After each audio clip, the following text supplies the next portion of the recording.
Hi guys, welcome to our channel. This is Vamshi. Medaram Jatara అంటే తెలియని వాళ్ళు ఎవరు ఉండరు. కుంభమేళ తర్వాత ఆ సంఖ్యలో జనాలు వచ్చేది ఈ మేడారం జాతరకి. ఈ మేడారం జాతర గురించి చాలామందికి తెలియని రహస్యాలు, ఈ మేడారం హిస్టరీ ఈరోజు మనం వీడియోలో తెలుసుకుందాం.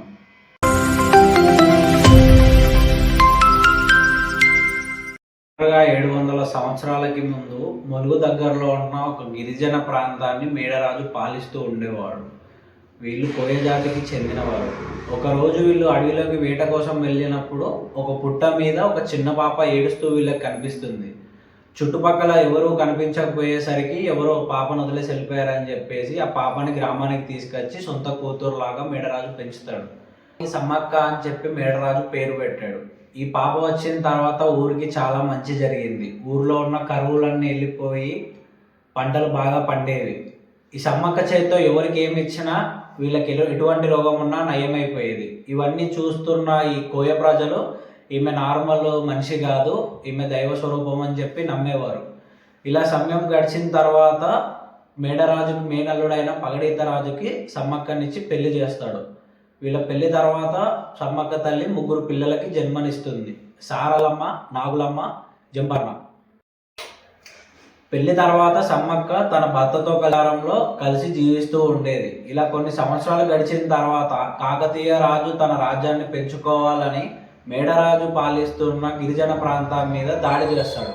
ఈ దాడి తట్టుకోలేక మేడరాజు తన అల్లుడైన పగడీతరాజు పాలించే మేడారంకి తలదాచుకోవడానికి పారిపోయి వస్తాడు. పగడీతరాజు కాకతీయులకి సామంత రాజుగా ఉంటూ వాళ్ళకి పన్ను కడుతూ మేడారాన్ని పాలిస్తూ ఉండేవాడు. 3 సంవత్సరాలు కరువు రావడం వల్ల కాకతీయులకి పన్ను కట్టలేకపోయాడు. ఈ విషయం తెలుసుకున్న కాకతీయ రాజు వీళ్ళు పన్ను కట్టకపోగా మేడరాజుకి ఆశ్రయం ఇచ్చాడన్న కోపంతో వీళ్ళ మీదకి యుద్ధం ప్రకటించాడు. ఈ విషయం తెలుసుకున్న పగడీత రాజు లొంగిపోవడం ఇష్టం లేక కాకతీయులతో సమానంగా సైన్యం, ఆయుధాలు లేకున్నా సరే యుద్ధం చేయాలని నిర్ణయం తీసుకుంటాడు. ఇందులో భాగంగా జంపన్న, సారలమ్మ, నాగులమ్మ వేరు ప్రదేశాల నుంచి యుద్ధం చేయాలని చెప్పి వెళ్తారు. యుద్ధం మొదలవుతుంది. పగడీత రాజు దగ్గర సరైన ఆయుధాలు లేకున్నా అలాగే మొండిగా యుద్ధం చేస్తారు. ఈ యుద్ధంలో చాలా మంది మరణిస్తారు. పగడీత రాజు, సారలమ్మ, నాగులమ్మ యుద్ధంలో మరణిస్తారు. తీవ్ర గాయాలైన జంపన్న పక్కనే ఉన్న వాగులో పడతాడు. అప్పటి నుంచి ఆ వాగుని జంపన్న వాగు అని పిలుస్తారు. ఈ విషయం తెలుసుకున్న సమ్మక్క ఏమాత్రం బెదరకుండా కాకతీయులతో యుద్ధం చేస్తుంది. ఈమెని ముందు నుంచి ఎదుర్కోవడం సాధ్యం కాదని కాకతీయ సైన్యం వెనుక నుంచి దాడి చేస్తుంది. అప్పటికే తీవ్ర గాయాలు తగిలిన సమ్మక్క ఆమె రక్తం మేడారం మీద చిందితే మంచిది కాదని చిలకలగుట్ట వైపు వెళ్తుంది. ఆమెను వెతుక్కుంటూ గిరిజన ప్రజలు చిలకలగుట్టకి వెళ్తారు. అక్కడ ఎంత వెతికినా సమ్మక్క కనిపించదు. ఒక పుట్ట మీద కుంకుమ భరణి దర్శనం ఇస్తుంది. అక్కడ ఉన్న గిరిజన ప్రజలకి ఏమీ అర్థం కాదు. ఇంతలో ఆకాశం నుంచి ఒక గొంతు వినబడుతుంది: ఇక్కడ ఈ గడ్డ మీద పుట్టిన అందరూ వీరుల్లా పాలించాలని, 2 ఏళ్లకు ఒకసారి ఇక్కడ గద్దెలు కట్టి జాతర జరపండి, కోరుకున్న భక్తుల కోరికలు తీరుస్తా అని చెప్పి అమ్మవారు చెప్తుంది.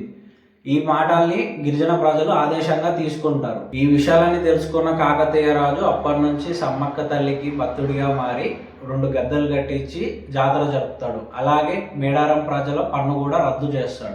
జాతర మొత్తం 4 రోజులు జరుగుతుంది. మొదటి రోజు సారక్కని కన్నెపల్లి నుంచి తీసుకొని వస్తారు. 2వ రోజు చిలకలగుట్ట నుంచి సమ్మక్కని తీసుకొని వస్తారు.